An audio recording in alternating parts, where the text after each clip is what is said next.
that a T. Hey, Aspira, what's up, aspirantes? So today I'm going to show you a picture and I want you to tell me if you agree with this or not. Do you agree with this sentiment, this statement, that the most expensive liquid in the world is a tear? It's 1% water and 99% feeling. Think before you hurt someone. Hurt someone with your words and your actions, and sometimes even your thoughts. Because your thoughts can accumulate and they can become words, and those words can become actions. And I'm wondering how you feel about this, because the people from places like Africa and South America and the Caribbean and the indigenous people of the Americas have shed a lot of tears. Yeah. We had a rough go of it, and we still do today. And so, what I'm going to do in this class is prepare you for how to deal with all that stuff. Because I think it is true that a tear is 1% water and 99% feeling. And so I'm going to give a shout out to all those people whose kindness is not a strategy, but a way of life. Yeah, we're going to find out if that's true for you. Because some people use kindness just to get what they want. But other people use kindness as a strategy. I want you to check this little dude out. Now, he uses kindness to get what he wants. He's really clever. And by having a child teach you these things, it makes it really profound. Check this video out. Dad, can I have some ice cream? No, buddy, it's almost time for bed. Don't let this happen to you. I'm gonna teach you how to get what you want from your parents. Let's do that again. Dad, I really missed you today. Can we share a bowl of ice cream and talk about our day? Sure, buddy. Yes! You gotta figure out what's important to your parents. For Dad, it's quality time. And for Mom, it's something else. Mom, can I play my video game? Honey, you already played your video game today. Let's do that again. Mama, can I do that for you so you can take a nap? That is so sweet of you.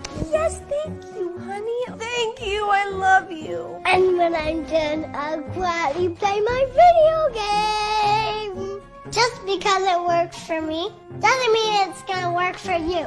You gotta figure it out yourself. Got it? Got it. Go get it.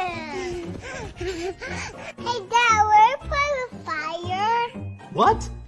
Beginners.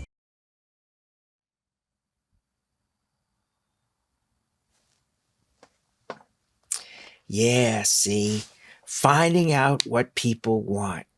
You see, teachers don't really teach for the income. We teach for the outcome.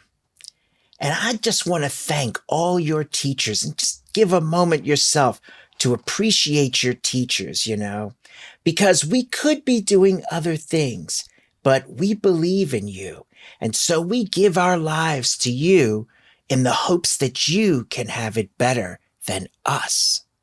So we depend on you to give us a chance, give us a shot. I know it's hard. There is nothing easy about learning. From the first time when you learned a stove was hot and a fire could burn, it hurt. And it had to. And that was the only way you could learn it.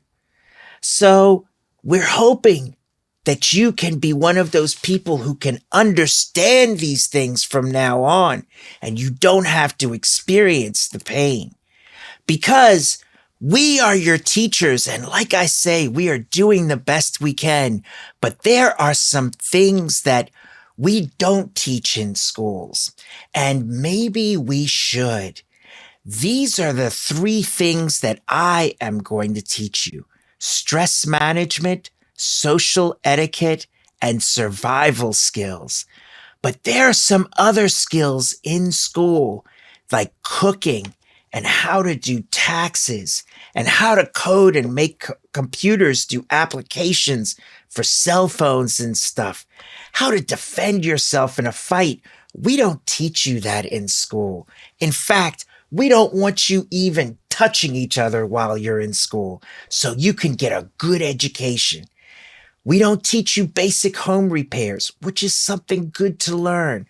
So some of these things you have to get on your own, but at least we told you the truth in front, because here is basically what is going on here.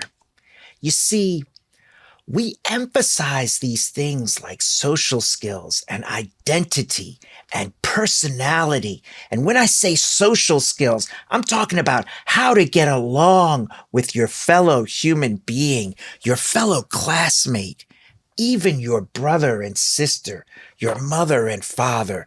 Those are social skills. And those are things that help you to become unstoppable, because you're working on things that people can't take away from you, like your attitude, your mindset, your character. When I say character, I mean you will do the right thing even if no one else is watching. Your personality, the things you like and don't like, your entire being.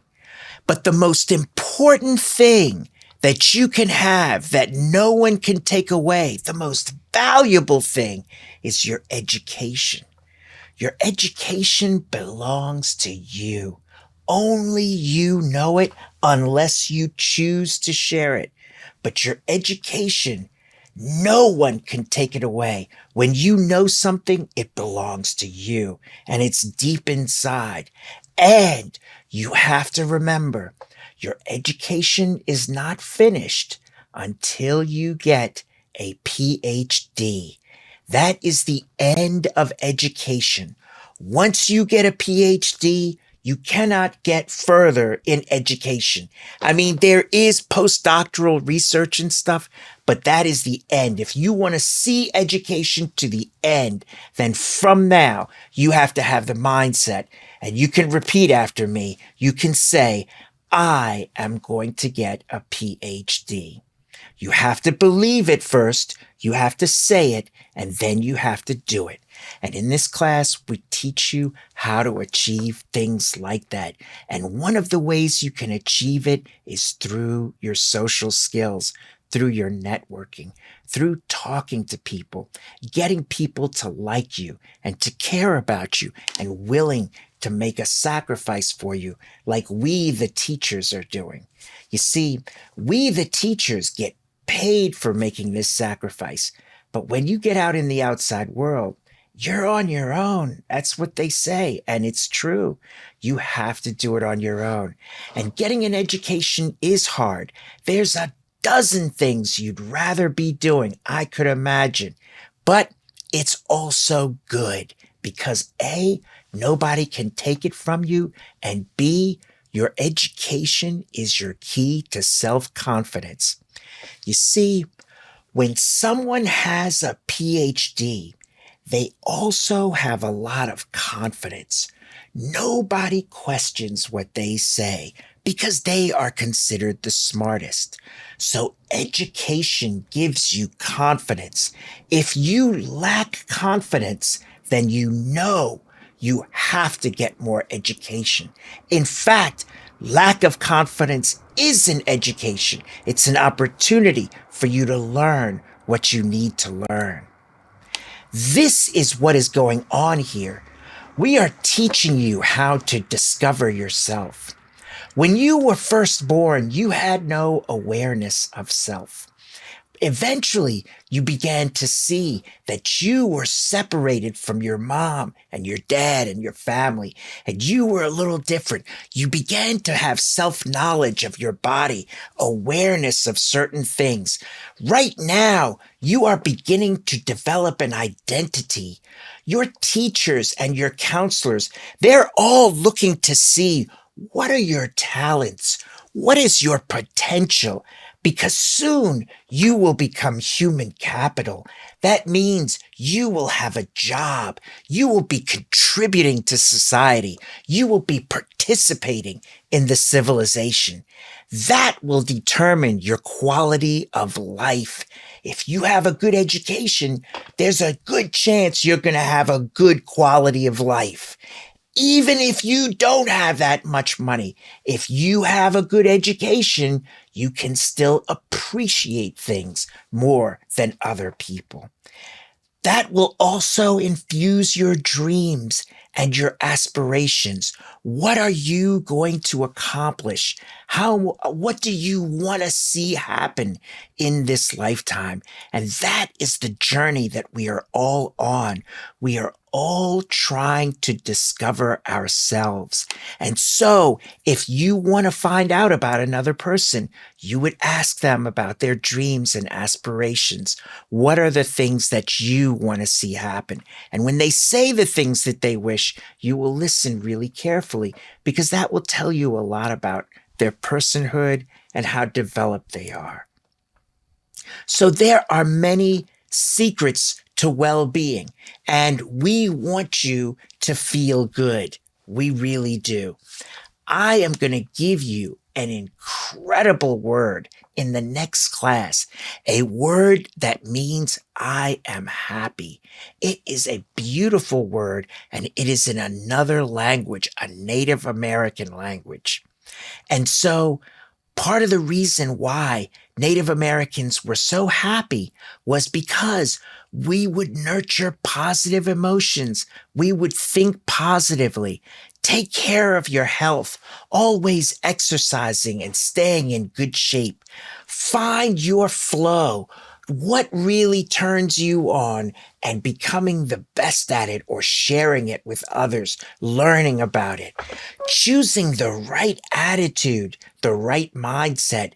An attitude is a little thing, but it can make a big difference. And one of the ways in which you influence your attitude is you think positive thoughts.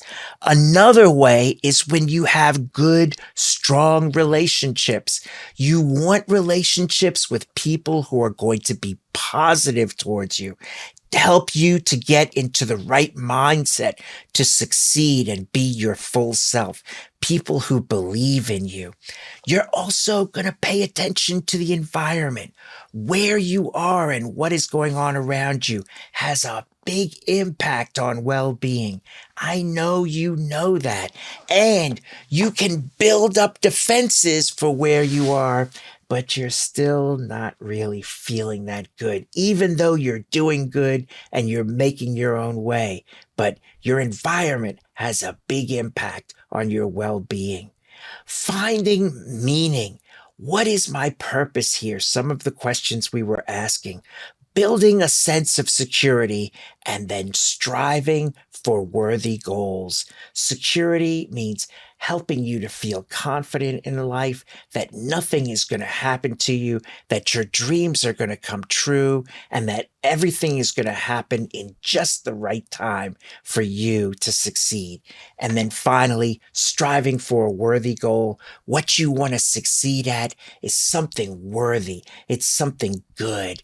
It's something that people look up to, because the truth is, a lot of people have to work together for any one person to be successful.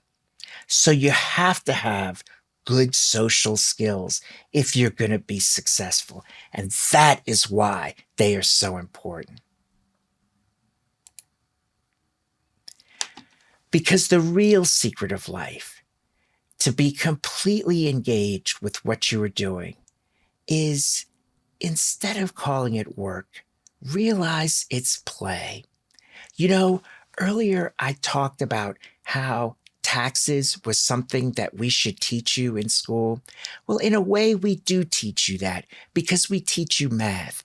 But math is something that you can look at like a game. You're trying to solve a puzzle. What is X? What? It's a mystery. What could it be? What could the answer be?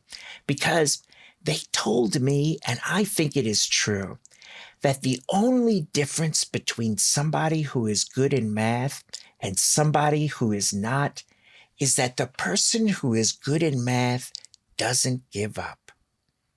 They just keep trying. Most of us give up, but if a person is going to be really good at something, they don't give up. They keep trying. And in the next session, we're going to talk about some of the Native American values and how they can help you to become a good citizen. And this is one that I think is really important. He writes, "Before I was 6 years old, my grandparents and my mother had taught me that if all the green things that grow were taken from the earth, there could be no life. If all the four-legged and winged creatures were taken from the earth, there could be no life. If all our relatives who crawl and swim and live within the earth were taken away, there could be no life. But if all the human beings were taken away, life would flourish on earth." That is how insignificant we are. That is a difficult truth, but it is true. No matter how big our dreams and lofty our ideals or how successful we are, we always maintain a sense of humility. We are humble people.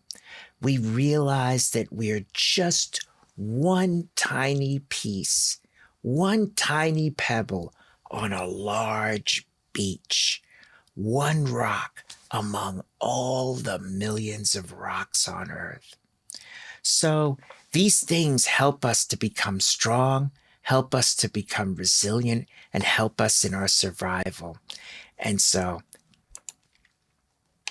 you are not grown until you know how to communicate, how to apologize, how to be truthful, and accept accountability without blaming someone else. And you know, a lot of people, it's really easy to blame our ancestors or our parents or people who have, gone on beyond us for the things that have happened now and for the way we are now and stuff like that.